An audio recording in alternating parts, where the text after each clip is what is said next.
빌 게이츠랑 빌 게이츠의 아버지 윌리엄 헨리 게이츠가 같이 있는 사진인데요. 어, 이 사진을 보시면 빌 게이츠의 아버지 윌리엄 헨리 게이츠가 데이빗 록펠러랑 같이 있죠. 데이빗 록펠러, 그리고 윌리엄 헨리 게이츠, 그리고 데이빗 록펠러의 아들인 그 록펠러 주니어, 이 세 명이 같이 있죠. 이들은 다 같은 배를 탄 사람이에요. 이건 이제 데이빗 록펠러의 말년 사진인데 약간 흡혈귀를 연상시키죠. 사람이 자기 마음에 품고 있는 게 얼굴에 드러난다고 그러는데, 어, 이런 얼굴이죠.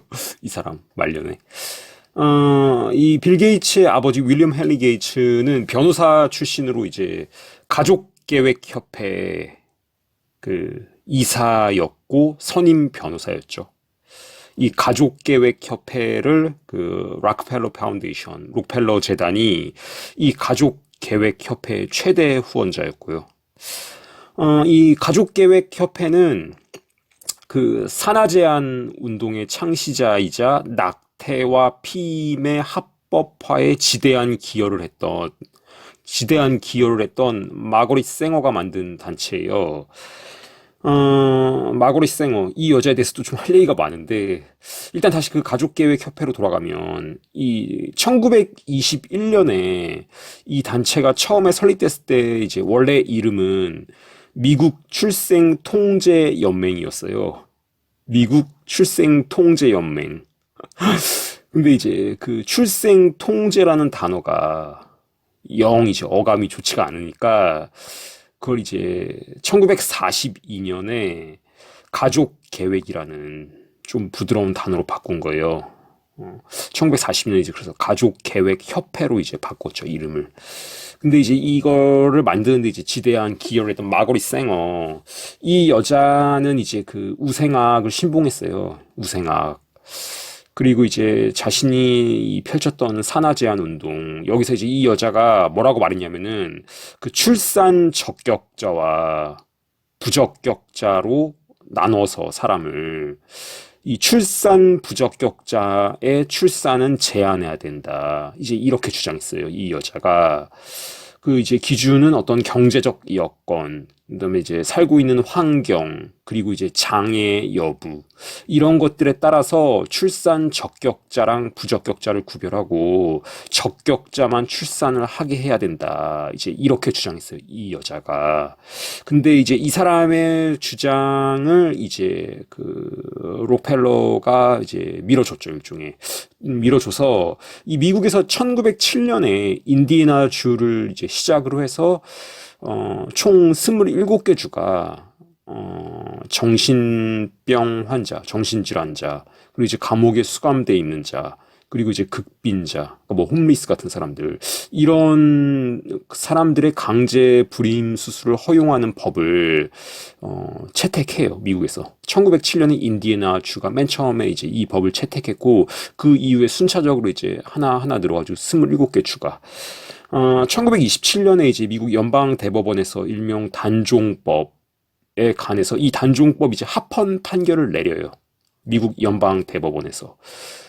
이제 이걸 내렸던 대법관이 홈즈란 사람인데, 이 사람이 이제 이런 말을 했죠. 그러니까 3대가 모두 낮은 지능을 가졌다면 불임 수술의 근거는 충분하다. 홈즈. 예. 그러니까 할아버지, 아버지, 아들 3대가 모두 다 지능이 낮다면 불임 수술을 할 수 있는 근거는 그걸로 충분하다. 얘가 이제 이런 발언했던 애예요.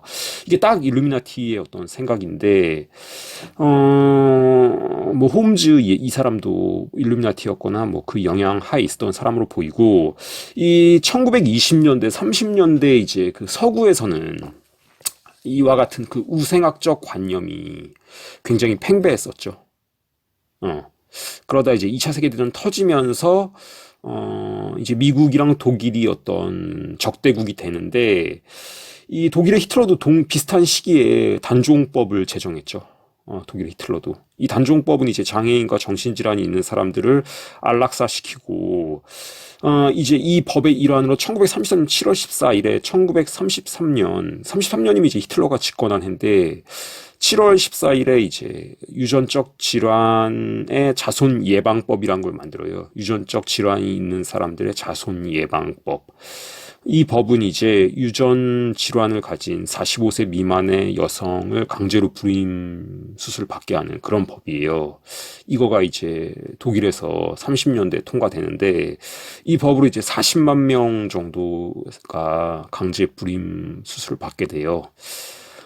근데 이제 그 어떤 2차 대전에 돌입하면서 미국과 독일이 적대국이 되게 되고 또 2차 대전이 이제 끝나고 어떤 독일 안에 있던 수용소들 뭐 그리고 독일이 자행했던 또 홀로코스트 그리고 이제 이런 어떤 단종법 강제적 불임 시술과 이제 장애인들이나 정신질환자 안락사 이런 것들이 알려지면서 이제 미국 내에서 시행되던 어떤 그런 단종법에 대해서도 굉장히 비판 여론이 높아졌죠. 그래서 이제 미국에서 결국 이제 1970년대에 최종적으로 단종법이 폐지돼요. 미국에서. 근데 이런 법을 만드는데 이제 큰 역할을 했던 게 아까 말했던 그 미국 출생 통제 연맹.